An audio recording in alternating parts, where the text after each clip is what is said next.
Buenas tardes, estamos iniciando nuestra transmisión hoy con el estudio bíblico titulado, la enseñanza de la palabra de Dios titulada El origen del amor. Todo el mundo anda hablando del amor, San Valentín, enamorados, amigos. Podríamos hablar de la amistad verdadera, podríamos hablar de cuestiones que tienen que ver con las relaciones interpersonales, pero hablemos del origen del amor. Pero antes, como queremos hacer, es también cantar, entonar cánticos espirituales. La Biblia habla que nosotros tenemos que hacer armonía con el Señor en sus corazones, cantando en el corazón salmos, himnos, cánticos espirituales. Salmos, alabanzas, poner en alto al Señor donde le reconocemos por lo que Él hace.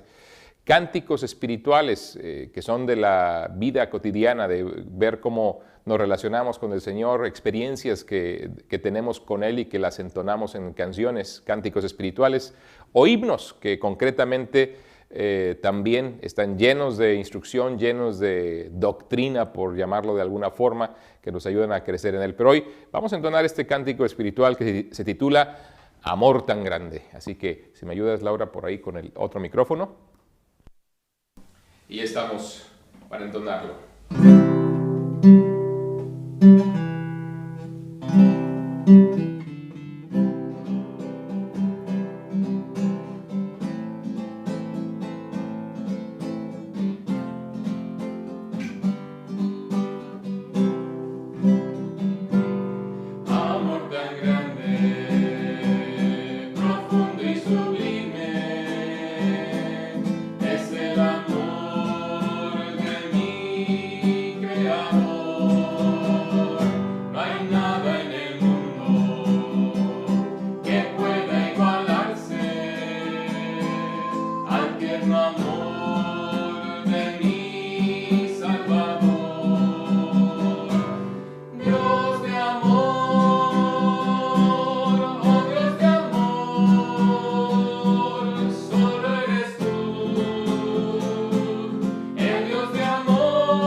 Muy bien, muchas gracias Laura, Ami, Adriel por su contribución a este cántico.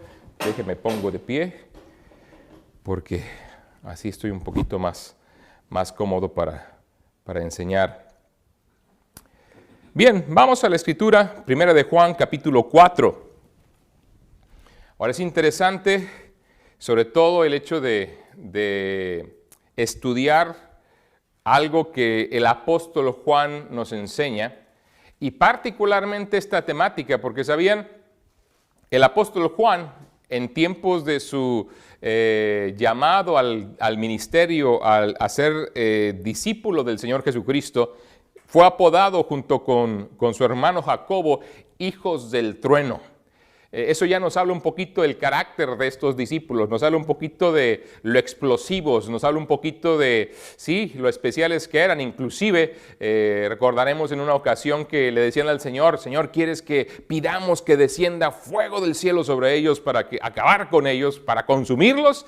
Y el Señor les dijo, hey, no saben ustedes de qué espíritu sois, no de ese espíritu beligerante, no de ese espíritu, en ese sentido, no de ese tipo de batallas, no es eso. No tenemos lucha contra sangre y carne, sino contra huestes espirituales de maldad. Pero a lo largo de su vida, este joven apóstol, porque era el más joven de todos los apóstoles y que por cierto fue el más longevo, murió por allá después del año 90 de nuestra era, en la isla de Patmos, ahí confinado, desterrado por la predicación del Evangelio, donde Dios le dio esa tremenda epístola, esa tremenda revelación, la revelación del Señor Jesucristo, el libro de Apocalipsis, que es lo que quiere decir, revelación.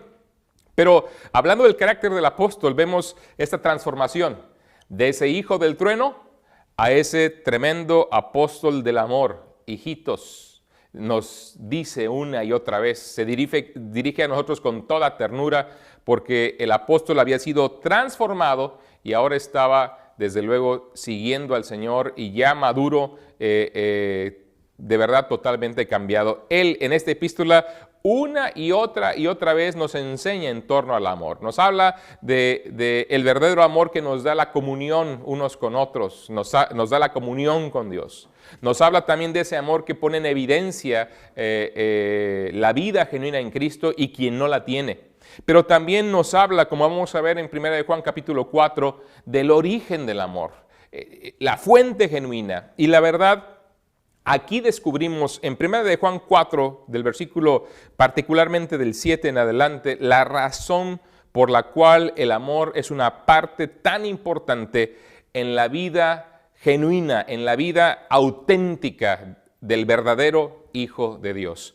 Porque todo mundo podrá decirse hijo de Dios, pero solo aquel que ha experimentado el amor de Dios, solo aquel que tiene el amor de Dios en su propia vida, solo aquel que desde luego vive en ese amor, ese es un hijo verdadero del Señor. Ahora, yendo ahí a 1 de Juan capítulo 4, el apóstol Pedro, Juan, de quien estamos hablando, tanto predicamos de Pablo, en segundo lugar de Pedro, que siempre se nos atraviesa, y hay que predicar más de los escritos del apóstol Juan. En este caso, el apóstol Juan en el capítulo 4 dice lo siguiente a partir del versículo 1. Y miren cómo se dirige a nosotros. Amados, no creáis a todo espíritu, sino probad los espíritus si son de Dios.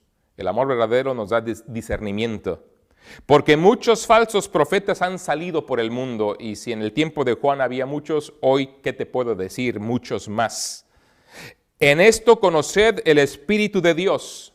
Y aquí es donde vemos la verdad y podemos distinguir y discernir la verdad del amor.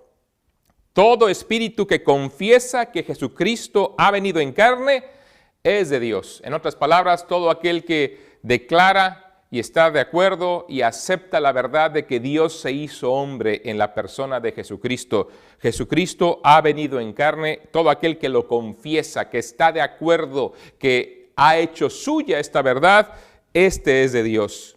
Y todo espíritu que no confiesa que Jesucristo ha venido en carne, no es de Dios. Y este es el espíritu del anticristo, el cual vosotros habéis oído que viene y ahora ya está en el mundo. Hijitos, vosotros sois de Dios y los habéis vencido, porque mayor es el que está en vosotros que el que está en el mundo. Ellos son del mundo y por eso hablan del mundo, y el mundo los oye. Esto me recuerda justamente en el capítulo 2, cuando Juan nos enseña cuál es el amor que Dios aborrece. Porque sí, hablamos del amor de Dios y pensamos que todo es romántico, bonito, pero no, hay un amor que Dios aborrece en el capítulo 2. Ahí donde el Señor nos dice claramente que nosotros no amemos al mundo ni las cosas que están en el mundo, porque el mundo pasa y sus deseos, pero el que prevalece para siempre es el que hace la voluntad de Dios. Dice el versículo 6, nosotros somos de Dios. El que conoce a Dios nos oye. El que no es de Dios no nos oye. En esto conocemos el espíritu de verdad y el espíritu de error. ¡Qué tremendo! Ya Juan nos está diciendo que una forma de hacer evidente de alguien que está extraviado es cuando cierra su oído a la enseñanza de la palabra de Dios. Es cuando no quiere saber nada de lo que Dios tiene que decir. Puede estar hablando de cosas buenas, puede aún seguir una vida moralmente buena, pero cuando le tocas el tema de que Jesús murió por sus pecados para dar la vida eterna y dice, no quiero, estoy bien como estoy, podemos entender claramente que esa persona no conoce a Dios, no es del Señor y lamentablemente ahí está el espíritu de error. El espíritu de verdad es aquel que sí está dispuesto a escuchar y sí abraza el mensaje. Y aquí viene la médula de lo que queremos compartir el día de hoy. Versículo 7. Amados, amémonos unos a otros porque el amor es de Dios. ¿Cuál es el origen del amor? Dios mismo. Ahora, el amor no define a Dios, Dios define el amor. Hay que ser conscientes de esta verdad. Porque a veces pensamos que el amor en nuestro concepto, a veces errado de lo que es el amor, es como queremos definir a Dios, pero no es así. Dios es quien de verdad define lo que es el amor verdadero. Todo aquel que ama es nacido de Dios y conoce a Dios. Y otra vez insistimos, es en la clase de amor que Dios define como amor, porque Dios define lo que es amar verdaderamente. No lo definimos nosotros, no lo define ninguna iglesia, no lo define ninguna persona en particular en este mundo, lo define el Señor mismo. El que no ama no ha conocido a Dios porque, dice la Escritura, Dios es amor, su propia naturaleza. Por eso Dios define el amor.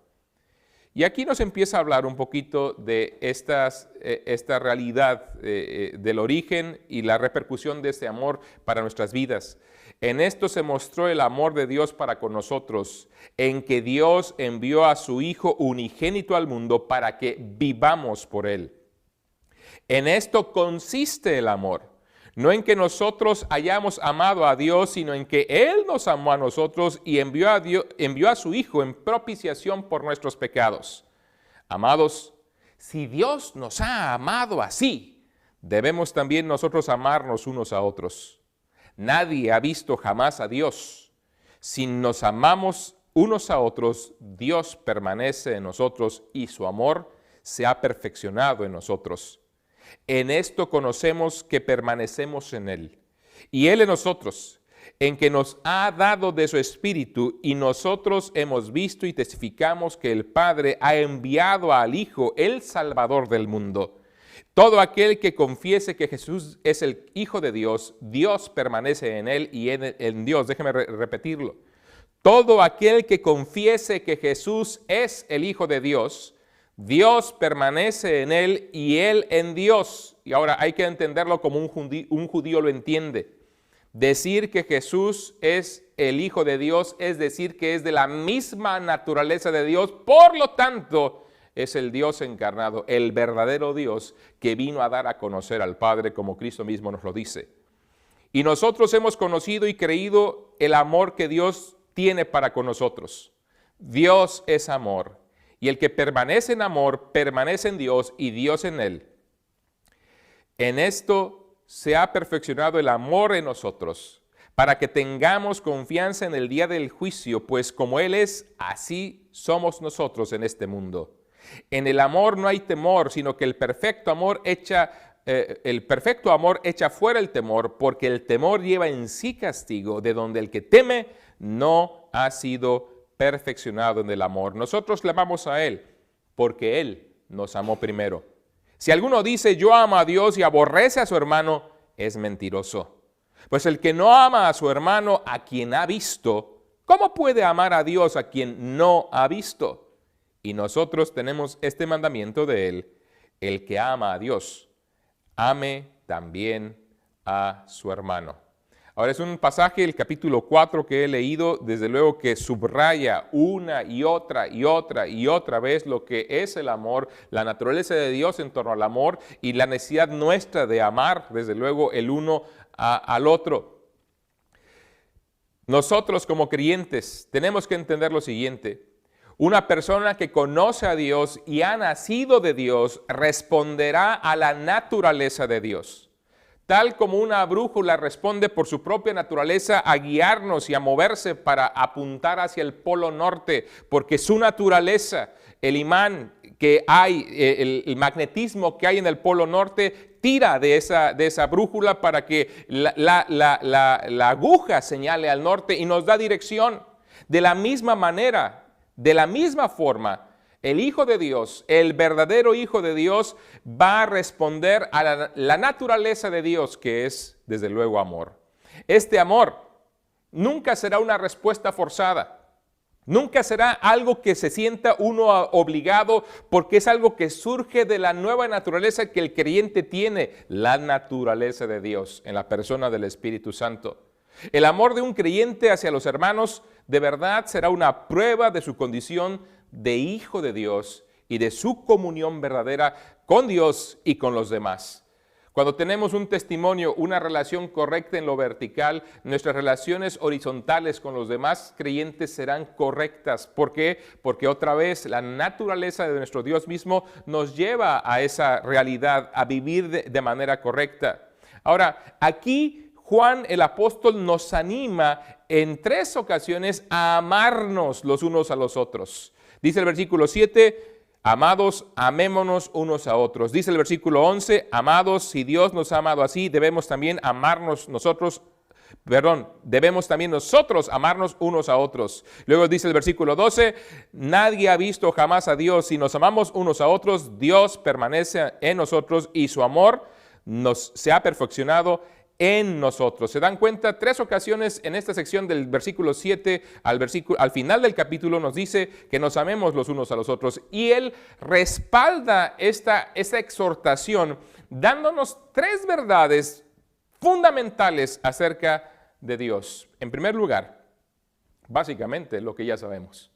La naturaleza de Dios es amor. Dice, amados, amémonos unos a otros porque el amor es de Dios. Todo aquel que ama es nacido de Dios y conoce a Dios. Está la exhortación de amarnos. El que no ama no ha conocido a Dios porque Dios es amor. Y déjeme insistir en esto.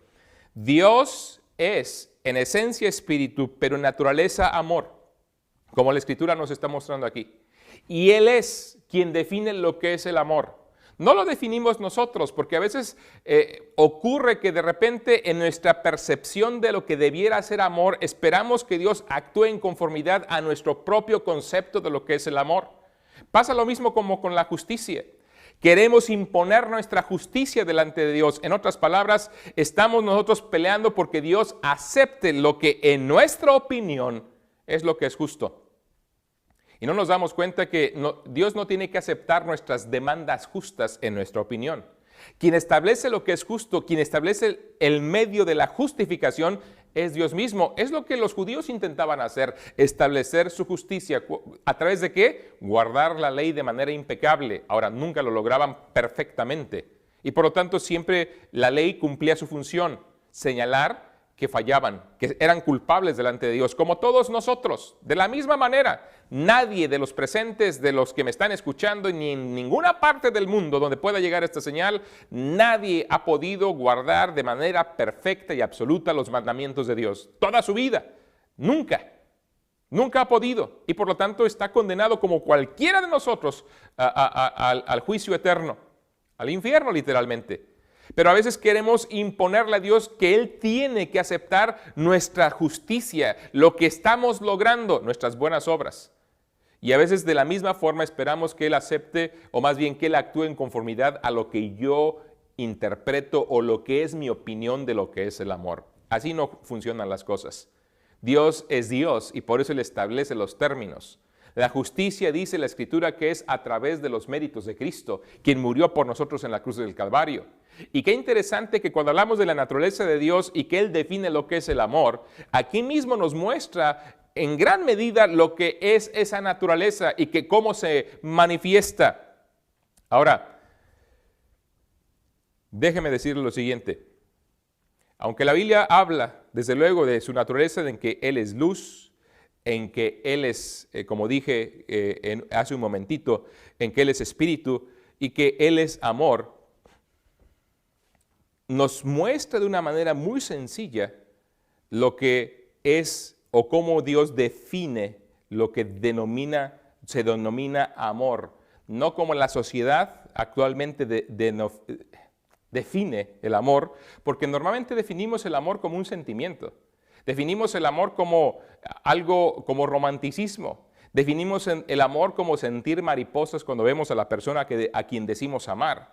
Definimos el amor de muchas otras maneras y no es esto lo que Dios se refiere con lo que es amor, amor verdadero. Que por cierto, según Romanos capítulo 5, versículo 5 dice, y la esperanza no avergüenza porque el amor de Dios ha sido derramado en nuestros corazones por el Espíritu Santo que nos fue dado. El amor cristiano es una clase especial de amor. El amor cristiano no es algo que nos incite a hacer lo que nos plazca, sino es algo que tiene que ver con lo que Dios ha puesto en nuestras propias vidas. El amor verdadero, el amor a distinción del amor falso, es un amor que Dios pone en el corazón del creyente, es un amor que proviene de Él mismo, es un amor que, insisto, Él define. Ahora, ¿dónde está esa definición del amor? ¿Cómo Dios define el amor suyo? Bueno, el amor suyo nos hace nacer en Él. Dice el versículo 7, amados, amémonos unos a otros porque el amor es de Dios. Todo aquel que ama es nacido de Dios. Y no solamente nos hace nacer en Él, nos ayuda a conocerle a Él. Ahora dirán, ¿dónde está la definición ahí? Saben, una de las cosas que más me llama la atención cuando la Biblia habla del amor es que define al amor no de manera abstracta con conceptos, define al amor por lo que hace. Define al amor por lo que hace. Tengan esto en mente, separen un momentito 1 Juan 4:7 y recuerden, el amor de Dios, vemos su acción, vemos su definición en que este amor nos hace nacer en Dios. Todo aquel que ama es nacido de Dios y conoce a Dios. Ténganlo en mente, pero déjenme leerles esta porción que muchos acuden ahí en estas épocas, 1 Corintios capítulo 13, donde Pablo está hablando, el apóstol, de la supremacía del amor por encima de los dones espirituales. Y dice el versículo 13, si yo hablase en lenguas humanas y angélicas y no tengo amor, vengo a ser como metal que resuena o címbalo que retiñe. Y si tuviese profecía y entendiese todos los misterios y toda ciencia, y si tuviese toda la fe de tal manera que trasladase a los montes, y no tengo amor, nada soy. Y si repartiese todos mis bienes para dar de comer a los pobres, y si entregase mi cuerpo para ser quemado y no tengo amor, de nada me sirve. Ya de entrada el apóstol nos está dando en la cabeza a todos, Y sobre todo en la sociedad moderna que vivimos, donde pensamos que el amor se ve por este tipo de acciones loables, de filantrópicas, de ayuda mutua, de humanismo, de ayuda a los pobres, de repartir y dar y ayudar. Y es tremendo ver cómo aún de repente manipulan a la gente a través de los sentimientos, pensando que ese es el tipo de amor, y bueno, de ahí los pillan, ¿verdad?, para llevarlos a hacer cosas que a lo mejor no harían de otra manera, o no están realmente deseosos de participar en ello, pero se manipulan sentimentalmente para decir es que no amas a la gente y por eso no les ayudas, y por eso no repartes tus bienes, y por eso no haces esto, y por eso no haces aquello. Ahora, es cierto que el amor verdadero se define por lo que hace, pero va más allá de ese tipo de acciones de dar. Es que, como alguien dijo, no sé quién lo habrá dicho, pero lo hemos citado muchas veces, mucha gente puede dar sin amar, pero no puede amarse, no se puede amar sin dar de verdad. ¿Por qué? Versículo 4, porque el amor es sufrido, el amor es benigno, el amor no tiene envidia. El amor no es jactancioso, no se envanece, no hace nada indebido, no busca lo suyo, no se irrita, no guarda rencor, no se goza de la injusticia, mas se goza de la verdad. Todo lo sufre, todo lo cree, todo lo espera, todo lo soporta. El amor nunca deja de ser. Y ahí tenemos En esas descripción del amor vemos que se describe por lo que hace el amor. Ahora, no me da tiempo de ir una por una porque entonces aquí sí nos amanecemos y quiero avanzar con lo que empezamos a leer en 1 Juan capítulo 4.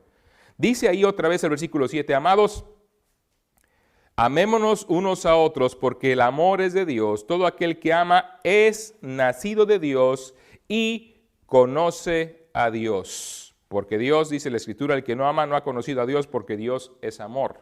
Entonces, la definición de este amor de Dios tiene que ver con lo que produce, con lo que hace. Primero, nos hace nacer. ¿Cómo lo hace? Dice, por ejemplo, el libro de Romanos, capítulo 5, versículo 8. Mas Dios muestra su amor para con nosotros en que, siendo aún pecadores, Cristo murió por nosotros. Y ahí empezamos a ver parte de la definición de este amor. Y esa declaración nos lleva realmente al segundo punto, el hecho de que ¿qué es lo que Dios hace por su propia naturaleza? Él define lo que es el amor por lo que Él hace. ¿Qué ha hecho? Dice el versículo 9, en esto se mostró el amor de Dios para con nosotros, en que Dios envió a su Hijo unigénito al mundo para que vivamos por Él. Y aún tendríamos que agregar lo que dice el apóstol Juan también en el capítulo 3 del Evangelio de Juan. Después de decir o citar, registrar esas palabras tremendas del Señor Jesucristo, tal vez el versículo más citado en el mundo, a lo largo y ancho del mundo, Juan capítulo 3, versículo 16, dice, porque de tal manera amó Dios al mundo, que ha dado a su Hijo unigénito, para que todo aquel que en Él cree no se pierda, mas tenga vida eterna. Y luego el 17, porque no envió Dios a su Hijo al mundo para condenar al mundo, sino para que el mundo sea salvo por Él. Entonces nos damos cuenta que Dios envía a su Hijo y que la definición del amor de Dios para con nosotros que nos hace nacer tiene que ver con este regalo tan especial de la persona de Cristo. Porque Él lo envía. Simplemente intenten imaginarse esto. El Señor Jesucristo en la eternidad, en la gloria eterna, tenía absolutamente todo. Absolutamente todo. Y decidió despojarse de su realeza, de su gloria, y humillarse, siendo el creador de todo el universo, convertirse en una de sus ínfimas criaturas y sobre todo tomar la forma de uno de los seres más soberbios que somos, el ser humano. Es tremendo. Y no solamente se conformó con tomar forma de hombre, sino que lo hizo de la manera más humilde, eligiendo a una persona preciosa, ciertamente, la Virgen María, y José, un carpintero humilde de la casa de David, son descendientes del rey David, de ahí tenía que venir la línea del Señor Jesucristo, naturalmente, cumpliendo la palabra del Señor, pero de un sustrato totalmente humilde, que inclusive no tuvieron la capacidad para poder encontrar un lugar, digámoslo así, confortable para pasar aquella noche cuando el Señor Jesús nació en Belén, ahí en ese establo, de la manera más humilde todavía. Y aun cuando vemos todo su proceso, toda su vida, Él llegó a decir cosas como las siguientes, cuando alguien quería seguirle: las aves de los cielos tienen nidos, las zorras tienen sus guaridas, pero el Hijo del Hombre no tiene dónde recostar, ningún lugar donde recostar su cabeza, mostrándoles que no había nada material que Él podría ofrecer. Dicho sea de paso, para aquellos predicadores de la prosperidad, donde incitan a la gente a creer ofreciéndoles beneficios económicos, Cristo jamás hizo eso. Le seguimos por amor, le seguimos por lo que hizo por nosotros, no por lo que recibimos en cuestiones materiales. ¿Puede Él decidir no darnos nada? Puede Él decidir hacer eso, claro está. ¿Puede decidir darnos mucho? Claro, también de Él es la plata, a Él le pertenecen las riquezas y Él las da como Él quiere. Pero eso no tiene que ver con el amor que nos tiene, porque Él se dio a sí mismo para darnos vida. Y el amor de Dios se va definiendo porque el amor de Dios produce vida, produce conocimiento de Él, produce salvación que viene a través del regalo que Él nos hace a través de la persona de Cristo. Y luego dice el apóstol Juan en el versículo 10, en esto consiste el amor, 2 puntos, y nos lo define. no en que nosotros hayamos amado a Dios. No nace de nosotros el amor a Dios. No somos enamorados de Dios, no tenemos pasión por Dios, nuestra carne no está apasionada por Dios. Y te lo digo de una manera muy sencilla. Te aseguro que si es que has leído la Biblia alguna vez en tu vida, te cuesta trabajo si la estás leyendo, leerla. Muchos de nosotros a lo largo de nuestra vida cristiana hemos desarrollado el hábito y el deseo de conocer, pero antes de conocer a Cristo, la verdad, ni me pasaba por aquí leer la Biblia. Ni me pasaba.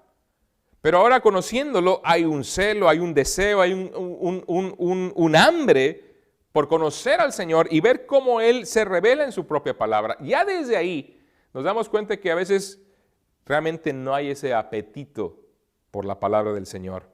¿Por qué? Porque el ser humano no buscó a Dios primero, no le amamos a Él primero, no, sino en que Él nos amó a nosotros.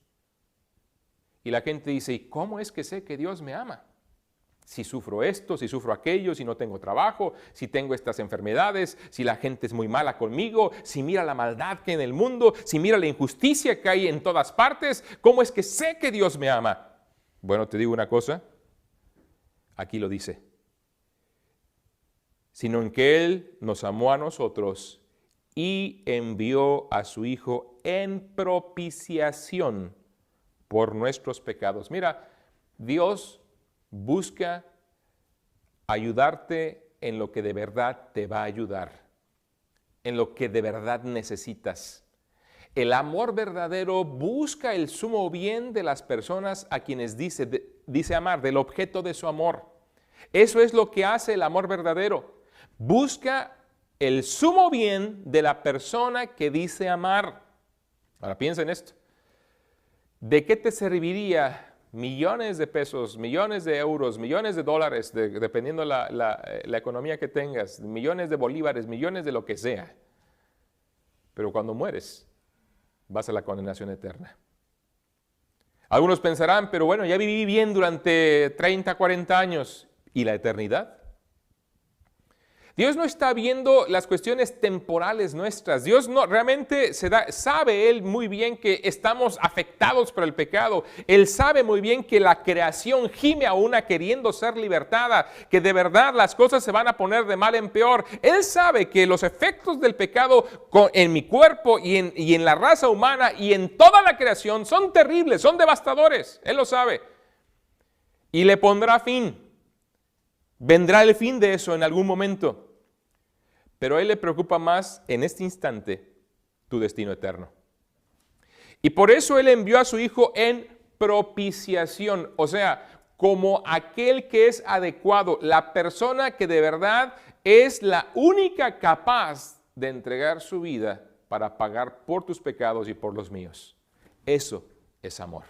Porque de verdad lo que el Señor Jesucristo hizo fue tomar mi lugar y recibir el castigo que yo merecía. En otras palabras, Él recibió un castigo por la vida que yo he vivido,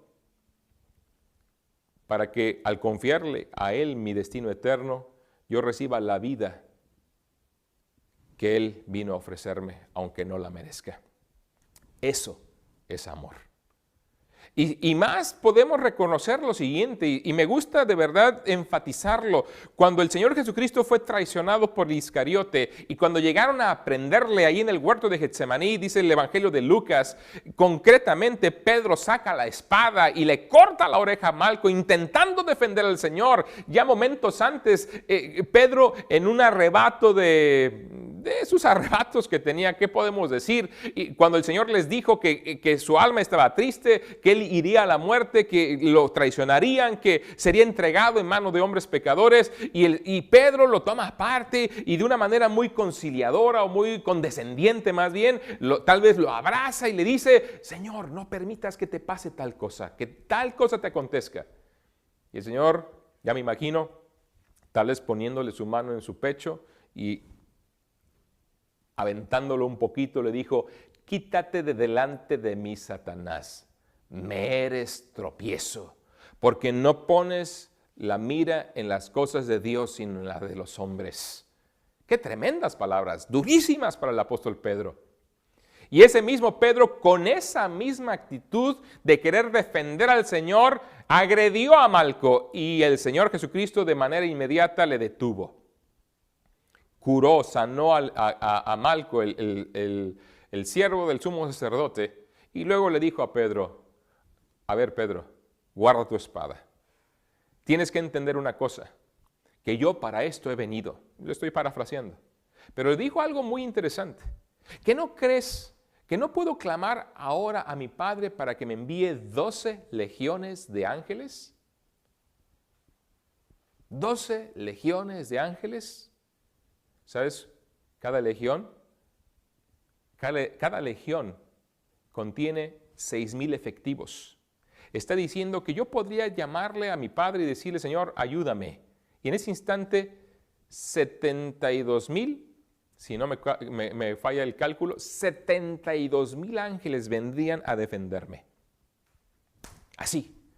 Y de esa misma forma, acabar con todos los hipócritas, todos los malos, mis enemigos, toda la raza humana, es más, podrían haberlo hecho.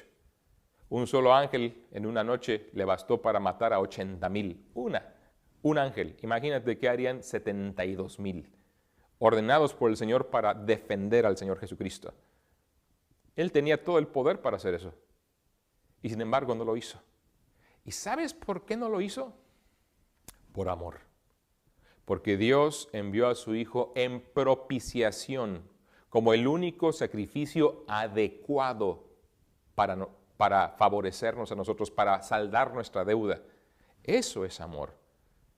Él no quiso que pagáramos nosotros la deuda. Él no quiso que tú y yo sufriéramos las consecuencias de nuestra maldad. Él estuvo dispuesto a sufrirlas en su propio cuerpo, llevar nuestro pecado en su cuerpo y recibir y ser ajusticiado en lugar nuestro. Eso es amor. ¿Para qué? Para librarnos de un destino eterno desolador, la condenación misma. Eso es amor. Envió a su Hijo. Lo envió para que fuera la propiciación por nuestros pecados, el sacrificio propicio, adecuado, único, capaz, no hay más. No existe otro sacrificio que logre tal cosa. Pero déjame terminar con esto. El amor de Dios, que se define por la misma persona de Dios, que se define proveyéndonos vida a través de Jesucristo, nos ayuda a nacer en el amor del Señor, que nos permite conocer de verdad a Dios y lo que es verdadero. Es un amor que es algo que caracteriza y permanece en el verdadero Hijo de Dios. Versículo 13. Bueno, desde el 12. Nadie ha visto jamás a Dios. Si nos amamos unos a otros, Dios permanece en nosotros y su amor se ha perfeccionado en nosotros. Si Dios es amor y Él permanece en mí, su amor permanece en mí. En esto conocemos que permanecemos en Él y Él en nosotros, en que nos ha dado de su Espíritu. Como ya leí antes en Romanos, que el amor de Dios se derramó en nuestros corazones por medio del Espíritu Santo. Y nosotros hemos visto y testificamos que el Padre ha enviado a su Hijo, el Salvador del mundo. Todo aquel que confiese que Jesús es el Hijo de Dios, permanece en Él y Él en Dios. Y nosotros hemos conocido y creído el amor que Dios tiene para con nosotros. Dios es amor y el que permanece en amor, permanece en Dios y Dios en él. Aquel que busca el sumo bien de los demás. Aquel que busca el sumo bien de los demás. ¿Cuál es el sumo bien para tu prójimo? Déjame decirte cuál es ese. Que conozcan que Cristo vino a morir por ellos en la cruz del Calvario. Que entiendan que Dios les ama, que cuando duden del amor de Dios porque ven que las cosas no les van bien, que recuerden que Él estuvo en la cruz, que Él se aferró a la cruz y que Él tenía todo el poder para descender de la cruz y evitar que le mataran. Él tenía todo el poder, es más, para evitar siquiera que tocaran un cabello de su cabeza. Ni siquiera hubieran podido haberle aprendido como en otras ocasiones lo intentaron hacer y Él se escapaba de entre de ellos. ¿Por qué? Porque Él tenía el poder para hacerlo. Pero si algo lo mantuvo en la cruz, fue su amor por ti y por mí. Porque fuera de esa cruz, fuera de esa sangre que derramó, fuera de ese sacrificio que sufrió por nosotros, no existe otro medio a través del cual el ser humano pueda ir al cielo cuando muera. Esa es la realidad de las cosas. Y el Señor nos muestra en su palabra, de una manera clara, de una manera contundente, que Él nos ama.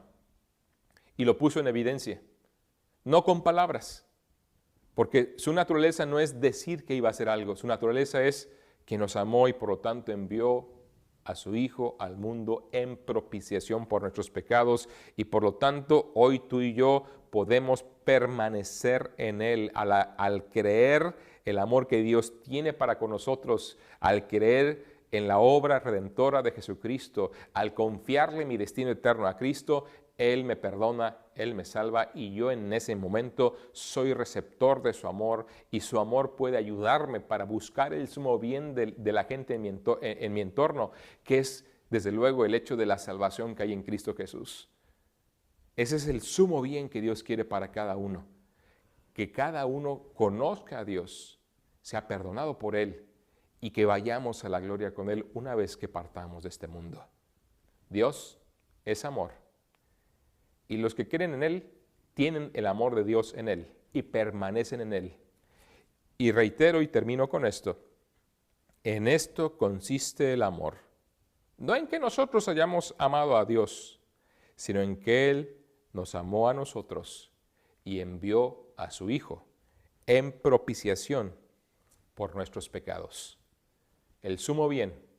Amar verdaderamente es buscar el sumo bien de la persona a quien dices amar, y no importando y no mirando el costo, hacer todo para llevarle ese bien. Eso es amor. Y es lo que Cristo hizo por nosotros. Ahí podemos ver el amor de Dios. No dudes del amor de Dios. Y si te asaltan las dudas, recuerda, Cristo se aferró a los clavos. Cristo sufrió ese látigo romano que destrozó su cuerpo. Cristo sufrió la corona de espinas y los golpes en su rostro. Y todo eso lo sufrió para poderte dar vida, porque te amó. Gracias por estar con nosotros. Soy Alfonso Alviso, aquí está mi familia conmigo y desde luego estamos para servirles. Si hay algo que podamos hacer por ustedes, con todo gusto, por favor, escríbanos, mándanos un mensaje en privado o ahí en el muro del Facebook para poder orar por ustedes. Y desde luego también sepan que aquí tienen su casa. Si en algún día quieren conocernos, estamos en Olías del Rey, Toledo, aquí en Castilla-La Mancha, España. Y de aquí nos movemos a otros sitios, a Madrid y otros lugares para seguir predicando la palabra del Señor. Así que no importa dónde estés, no pienses que por si estás en Cabañas, en Vargas, en Mosejón, en Magán, en Toledo capital, o en otras poblaciones, en Puebla o en algunos otros lugares. Claro, nos gustaría conocerte y aún nos podremos mover ahí donde tú estás. Desde luego, avísanos. Ahí están los contactos. Dios les bendiga. Gracias por estar con nosotros en esta noche. Dios les bendiga.